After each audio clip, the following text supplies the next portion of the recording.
This is the Ben Mulroney Show, and one of the reasons people tune in to this show is because we have some of the best political minds joining us over the course of the week for our This Week in Politics panel. This is the Friday edition, so please welcome Chris Chapin, political commentator, managing principal of Upstream Strategy. And in a moment, we'll be joined by Warren Kinsella, former special advisor to Jean Chretien and CEO of the Daisy Group. We'll get to Warren in just a moment, but Chris, let's talk about the lightning speed with which the Americans, the justice system went out there and found who they believe to be the assassin who felled Charlie Kirk at the age of 31 on the campus of University of Western Utah just a couple of days ago. This didn't surprise me when you're on a first name basis with the director of the FBI. Stuff's going to move pretty fast. Yeah, absolutely, Ben. And I think, I would say to the FBI's credit, there was a lot of political pressure. There was a lot of media pressure on Kash Patel. There were a lot of people that didn't think he was qualified to be the FBI director. I mean, that maybe the jury's still out on that. But, Twitter was a buzz early on that he was making a mockery of this investigation because he wasn't being transparent enough or he was being too transparent, depending on whether you thought his Twitter activity was appropriate or not. They found this guy in 33 hours in the south, west corner of Utah. They kept things quiet. They did things by, what it seems by the book, and they found their man and brought him to justice. And I think the one thing that, obviously he's just a suspect at this point, but they did so safely. This wasn't the firefight that it was for the Tsarnaev brothers when you think of the manhunt back to the Boston bombing. They went out, they did what they were supposed to do. They brought in the public as they saw fit, and ultimately they got their guy. And Warren Kinsella, one of the reasons I'm more sure about this suspect being the guy than I might otherwise be is because he was turned in by his father, which must have been the most difficult phone call that father has ever had to make. Yeah, and the same thing happened with the Unabomber's brother, turned him in many years ago. So yeah, I guess one of the good things about in the age of social media, these stories go everywhere pretty fast. Charlie Kirk's story has been one of the biggest stories in the world in the past 48 hours. So, and when they got that footage of the shooter running across the roof of the building and, could identify his shoes and clothing and whatnot, I thought, okay, they're close.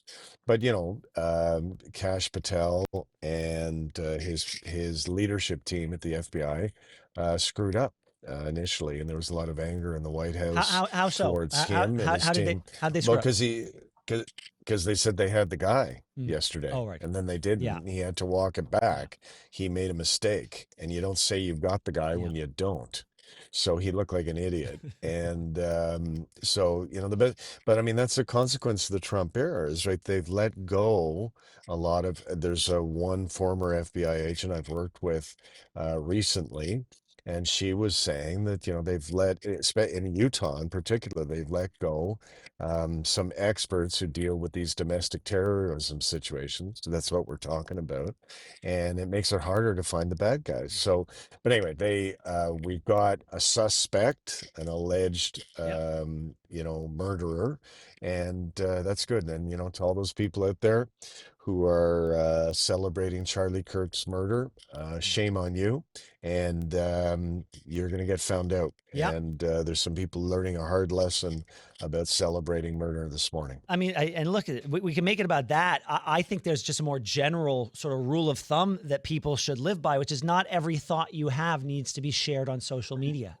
If you live by that, by that, fewer people are going to get in trouble. Hey, if you're celebrating in your heart, okay, be that person.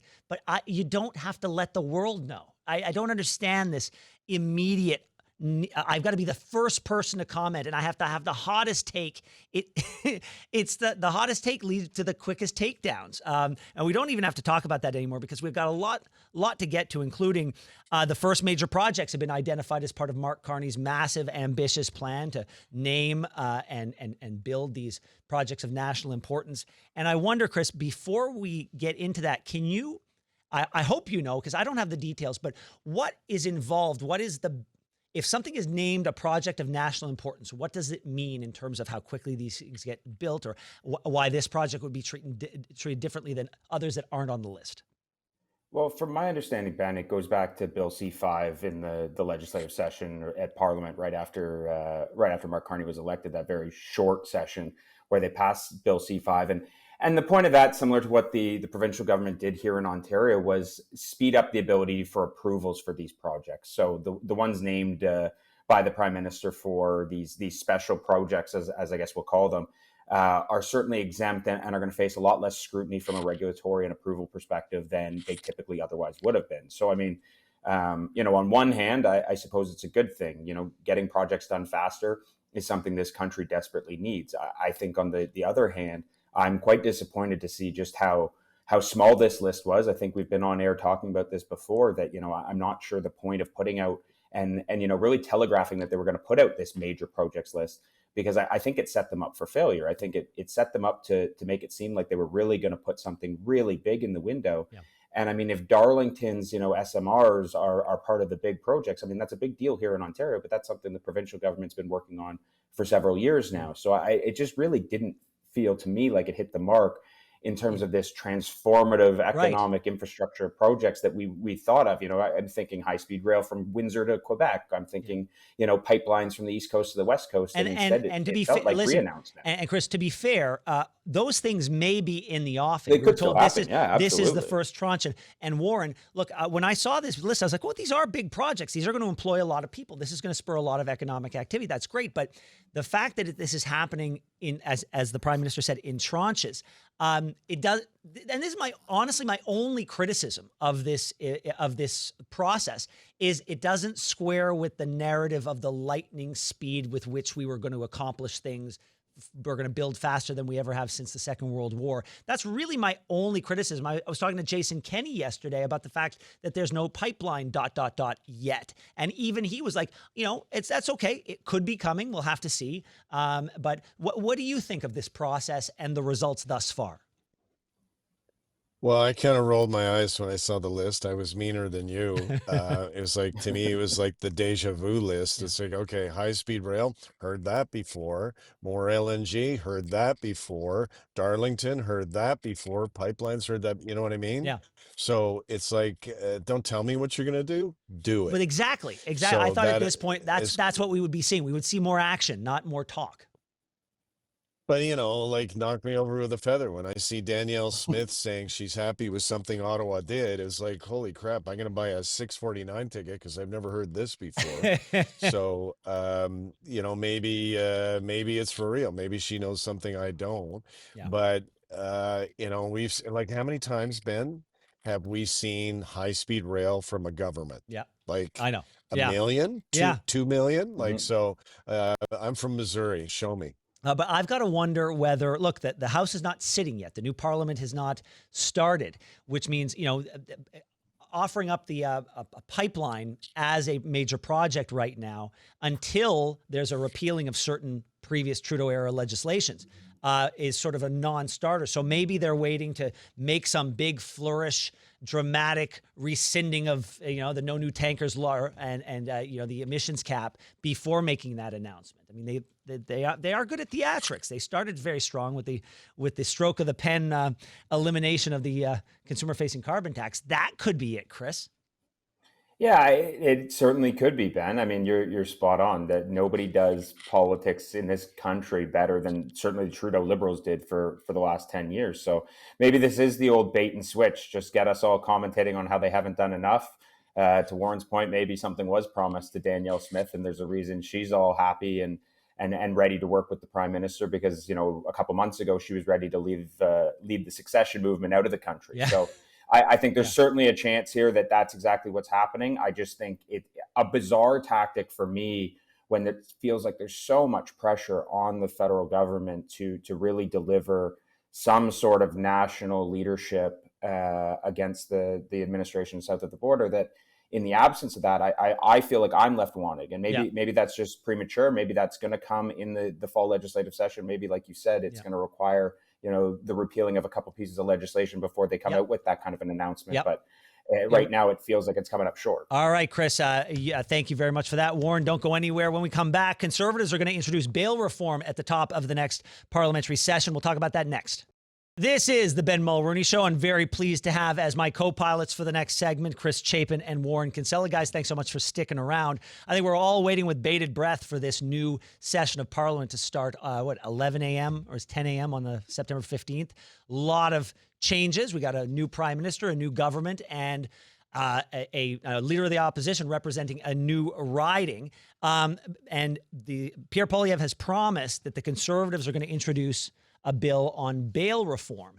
And I wonder, Chris, what you think of this. Is it about the messaging, how they put this forward? Because this should be something, this should be a policy that the Liberals want to take from the Conservatives. Yeah, I think, Ben, it's a smart tack for Pierre and the Conservatives. I think the last election showed that right now it's very hard to beat the Liberals on economic terms. Yep. I think it's very hard to out Trump and out tariff talk the Prime Minister. And so pivoting to something that's always been a bread and butter issue for the Conservative Party of Canada is quite smart. And I think there's also a vulnerability there for the Prime Minister because we've seen a raft of crime over the summer through the spring. It certainly seems like it's not going to slow down heading into the fall. And Mark Carney was quite vocal and bizarrely went out of his way, in the spring to talk about his desire to bring forward stricter bail reform in the fall, even though they could have done it in the last legislative sitting. Yeah. They chose to, let this sit over the summer. The issue has not gone away by any means. I think the public appetite to see change on bail reform has skyrocketed. And so I think it's a unique opportunity for the Conservatives. I think it's going to be very interesting to see, to your point, what do the Liberals, does Prime Minister Carney do to try to steal this issue back from the Conservatives? Because I think if they spend the fall talking about bail reform and that the Liberals and the federal government aren't going far enough and that the Conservatives want them to go further, I think it opens up a real opportunity for Pierre to kind of pivot back and get himself back up in the polls. Well, and Warren, I think, but so much of it, in my opinion, is how this is presented by the Conservative leader. And what I mean by that is, there are a lot of people who may not have voted for the Liberals in the last election, but now that they're in charge, there is so much at stake that we absolutely need them to succeed. And so if Pierre comes out and says, please steal this from us, you're so weak on crime, we want you to steal this, that's not a really attractive value prop. But if they say, this is important to Canadians, we've been talking to them, and we know that this is important to you, we know that this matters to you, so please, we want to work in collaboration with you to get this done. That's a different way to message it, and it allows the Conservatives to come off as magnanimous and being part of the solution at a time where if you're voting, if you're challenging the government, it can be made to be said about you that you are betting against Canada. That's one way of coming at it. I'd come at it differently if I was Poilievre's guys. The thing to understand about the criminal justice and criminal justice reform, bail reform, is all levels of government play in it. It's not just the federal government. Yeah. So the federal government's responsibility is basically the writing and the amendment of the criminal code and the bail rules that are within there. The provinces fund the administration of justice, yeah. The prosecutors and the judges who apply those rules, and then the municipalities pay for the police forces. So all of them are in the mix. What I would be doing if I was Poilievre was focusing all my attention on Carney, because we've seen, God knows, Carney is all for stealing Poilievre's ideas. Yeah. He's done it on carbon tax and capital gains and defense spending, you name it. He's going to steal it here. If I was Poilievre looking for some limelight, and God knows he needs it, because his numbers aren't very good, as I would say, here's what the feds can do, but I'm going to use my sway with provincial premiers who he needs to develop a better relationship with anyway, the Conservative, to say spend more, right? Because if you're a judge, the big problem they've got, just very quickly, is, a lot of the reason why these bad guys are getting back on the street is we got nowhere to put them, because we're not properly funding justice. Like, we need an ability to be able to jail people if we're serious about jailing them for serious crimes. And that's not happening because the provinces aren't properly funding justice. So that's what I would do if I were Poilievre.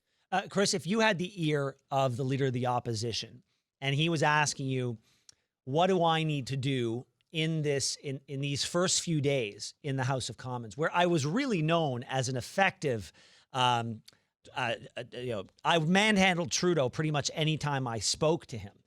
That's not what he needs to do now. What would you tell him about how to reintroduce himself, all while maintaining authenticity about who he is? Yeah, it's a very good question, Ben. I a couple thoughts. One, you can't reinvent yourself. Pierre Poilievre has been in the public eye for over 2 decades. Pierre is who he is. My advice would be, taking a sports analogy, is if you're a pitcher, you're facing a different batter now. Mark Carney is not Justin Trudeau. As much as you want to compare their policies, they are complete opposite politicians. And so you've got to recognize that not only are you up against somebody else and somebody different, the public views this guy far, far differently than they view Justin Trudeau. Justin Trudeau was so disliked, and there were so many questions about his qualifications to be prime minister amongst a huge portion of the electorate. Those questions don't exist about Mark Carney, for example. And so the way in which you approach him in the House of Commons, the way in which you talk about him in the media needs to change, because you can't poke fun of him the same way you could about Justin Trudeau. You're attacking somebody differently. And so I think that is the main takeaway, is don't try to change who you are. You have been successful because of your natural born political instincts and your ability to communicate, but you've got to recognize you're going up against a different opponent now. Warren, we're in an interesting time where I don't think there's anybody who wants to go back to the polls anytime soon. The Liberals do not have complete control over this parliament. They don't have a majority. I don't believe the NDP are ready to have an election. I don't think the Tories want to have an election. So if you're the leader of the opposition, are you playing a long game here? Are you seeding the ground with anticipation that you've got road ahead of you? Or do you have to be prepared that there could be an election at any day? Well, I agree with Chris. Like, the fundamentals of Poilievre are set, but like it's in Poilievre's interest to cool it. Yeah. And like for sure, I've heard a million times, oh, he's great in question period, he's great in committee. Like, who cares? So was Thomas Mulcair, and where is he now? He's a pundit like the rest of us. So like he's hey, like being don't knock great him, man. This is fun. Yeah, and congratulations on the show, by the way. Thank you very much. Great at, and so, Thanks. but like, who cares, right? Your average voter thinks question period is what's wrong with the system, not what's great about it. So that's why, Poilievre being good at that. In the hustings and show kind of kinder jet. That's what he's got to do. Yeah. Chris, we just have a short period of time left. What about the NDP here? Like, I know that we're essentially in a 2-party system right now. What do they have to do to I don't know, I steal a little bit of oxygen? I mean, it's so tough, Ben. I mean, they have a leadership race. Is that enough? Yeah, no, I mean, get your house in order is the first step. Yeah. Hopefully you can find somebody that can, be a spokesperson. I mean, here's what I think they need to do. They need to find somebody, whether that's inside that very small caucus or, within this leadership race, that can be a spokesperson for progressive values on the left of the political spectrum in this country, and go after Mark Carney every time he tries to pivot to the center right, and try to peel back those voters. Because if you don't do that, and I think, unfortunately, we've already seen them get so down the rabbit hole on these, the quotas for who can buy a membership, these identity politic nonsense that put them in this place in the first place. They need to get back to being the voice of, organized labor in this country. They need to get back to being the voice of, low income families that want to hand up. And until they do that, best of luck. Well, yeah, and I don't think they've gotten that memo yet. You've got the rabble rouser Eve Engler, who's, rather than focusing on workers' rights and making their lives better, he's focused on trying to get me removed from the job of hosting West Block before I've even hosted before you even started. Yeah, so there you go. Hey, gentlemen, thank you very much. I appreciate it. Have a wonderful weekend. We'll talk to you next week. Yeah, you too, Thanks, Ben. guys. Take care, Warren. Thanks so much for watching the show. Now, if you enjoyed what you saw, hit that subscribe button so you never miss another episode of The Ben Mulroney Show.